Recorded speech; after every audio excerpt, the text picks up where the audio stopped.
Hello and welcome to Wraeclast Weekly Episode 6. I've decided to keep the no-face format because it is way easier for me to edit. So we've got some interesting updates and some drama to talk about today. So let's just jump into that.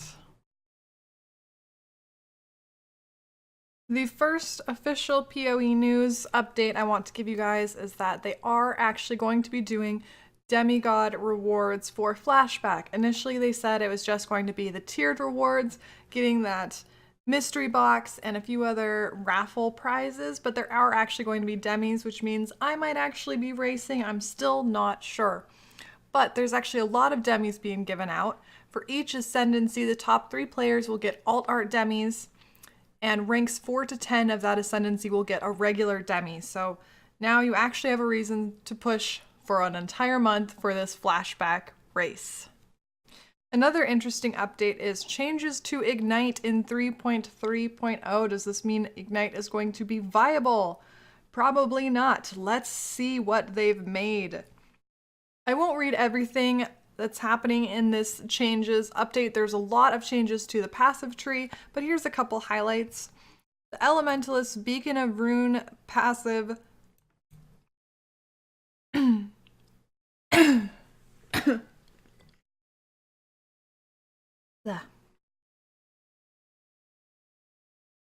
The Elementalist's Beacon of Ruin passive skill now grants 20% more damage with Ignite. They've indicated some specific tree nodes that they will be changing. I will not name all of them, but in general, they are increasing fire penetration, fire damage, and trying to make chance to ignite more buffed, as well as the initial ignite damage, so you're getting hits and the actual ignite damage over time being more rewarding.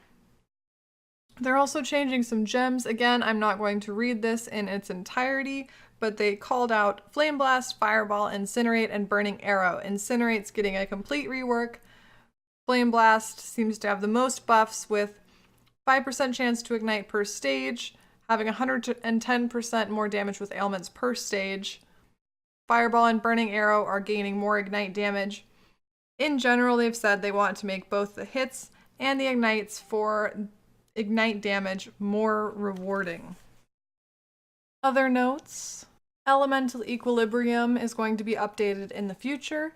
They mention that it currently has a non-penalized 50% reduction of resistances on enemies, and that a single keystone shouldn't be providing such significant damage bonus, so it sounds like it will be getting a nerf, but they are saying they're trying to change and rebalance various skills to help make up for the fact that many builds, particularly Ignite builds, rely on elemental equilibrium. They do say they want to rebalance curses as well on effectiveness against bosses. We'll see in the future the specific changes to Incinerate and potentially elemental equilibrium and curses as well. There's also a small update with 3.2.3 patch notes. Nothing particularly exciting here. They talked about the microtransaction store update, and also the ability to filter through the items, so you're able to search through terms like infernal or wings, or a couple examples, celestial. There's also some bug fixes, as well as the 3D armor for Venomous set and the Sakawal set. In PoE Fluff, we have the winners of the t-shirt design competition. Now, I'm not going to look at everyone's entry, but let's look at the top 3 winners. There are some other winners as well. But we have a Shaper shirt, Untainted Paradise shirt, and Malachi, which we actually saw in the highlights before. I'll have the link to this forum page below. We had a bunch of MTX released. The first is Triple Blade Spectral Throw. This is similar to the Stygian Shield Spectral Throw, but I think it looks a lot cooler, it looks a lot cleaner. They almost look like purple shuriken, and I think that it's a really cool idea. Pretty simple, and it could go with a lot of different things.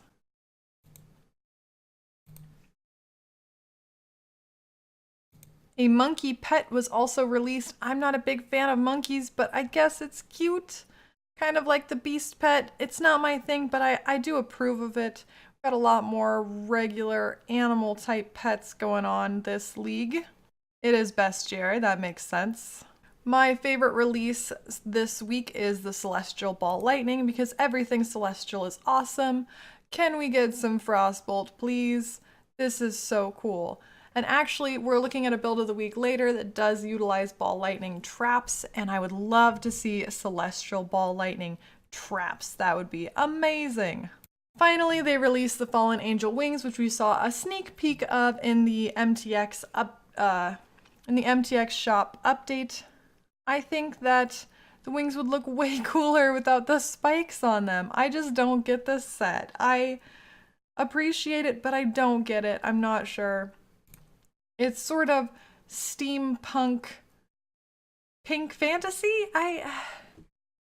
Somebody explain this to me. For the build of the week, I have GGG's featured build, and I will also be featuring a viewer build by Stygian Templar. So first let's talk about GGG's build of the week, called the Shimmeron Saboteur. And this is my favorite build that they've featured so far. So I'll play the video, of course you can go watch it yourself, but here are some keynotes.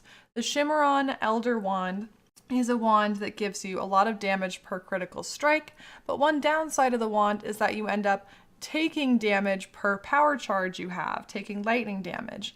So what this build does is utilizes the Saboteur's advantage of traps to not have your character take the damage. Instead, your traps are taking Shimmeron's damage since they are dealing the critical strikes.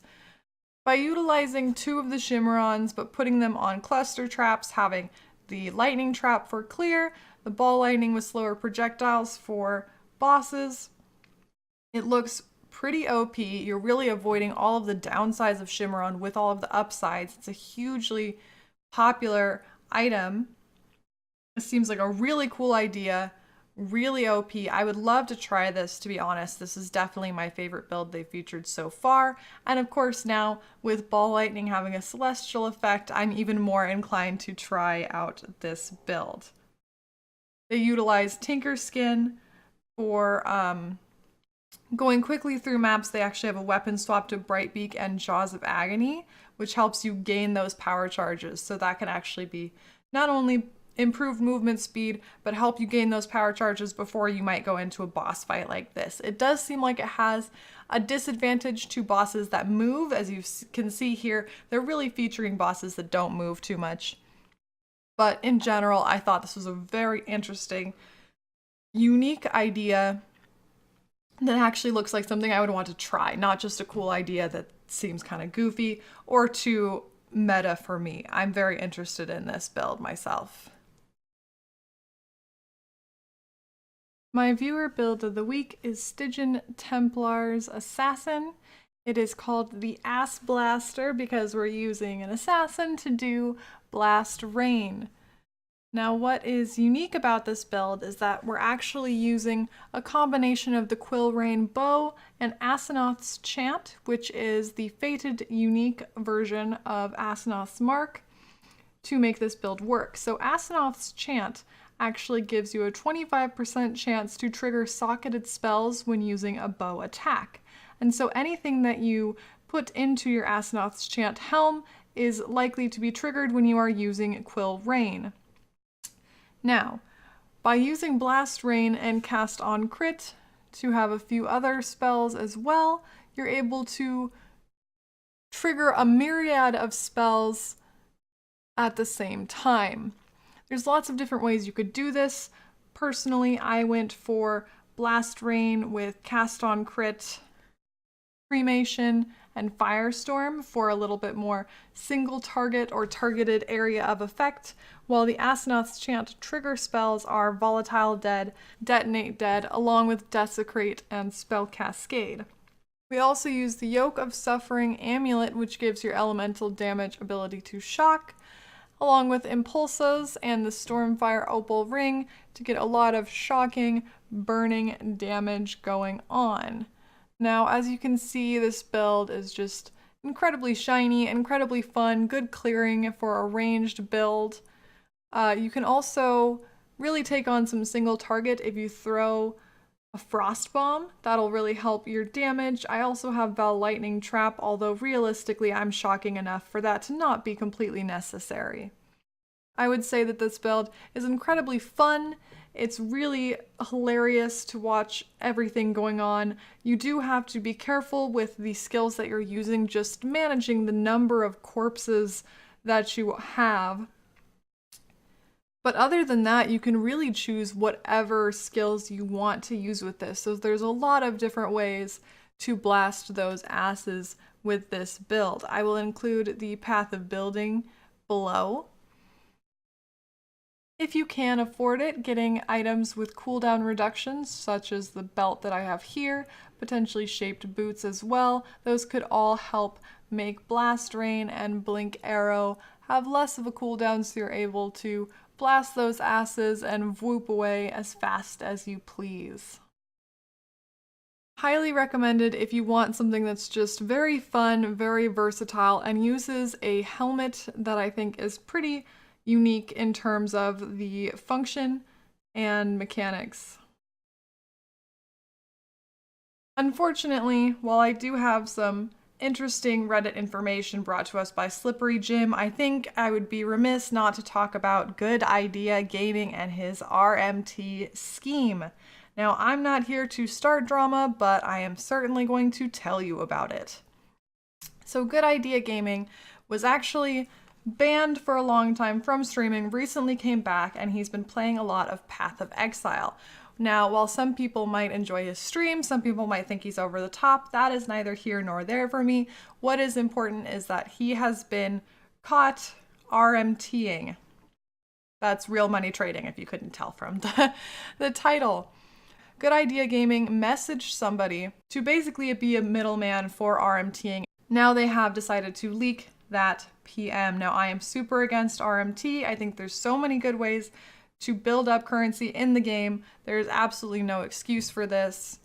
And of course, any good person caught in a lie tells everybody, you know, I'm going to report you if anybody mentions anything. So go ahead, Good Idea Gaming, report me. I don't care. I think, honestly, I hope you learn your lesson. I hope you get your comeuppance. Let's move on from this to something that's actually interesting and meaningful, shall we? So, Slippery Jim has provided us with a very interesting and very debate-worthy, perhaps dramatic video discussing increased quantity versus increased rarity. Now, most people would say increased quantity is by far better. But in this video, he basically shows that while you get increased quantity for lower tier currency, you actually tend to get increased quantity of higher tier currency with increased rarity. This could potentially throw a wrench in the argument that increased rarity does not affect the amount of currency dropping or the type of currency dropping, which is a common belief. So I'll let you look at the video. You can decide for yourself. I'd love to hear your thoughts on this because clearly this is probably a more hot button topic than that RMT scam artist. Finally, just to lighten all of this up, don't want to get too heavy in the debates and the drama. Someone did these really cool statues for Path of Exile. So I thought I would just end on a nice lighter note, share something with you guys to kind of show off some of the talent and goodness that is out there in the Path of Exile community. If you'd like to be featured in a viewer build of the week, please check out my Discord. But for now, stay sane, Exile. Say it like that. If I hate you, then find someone new. Baby, but you know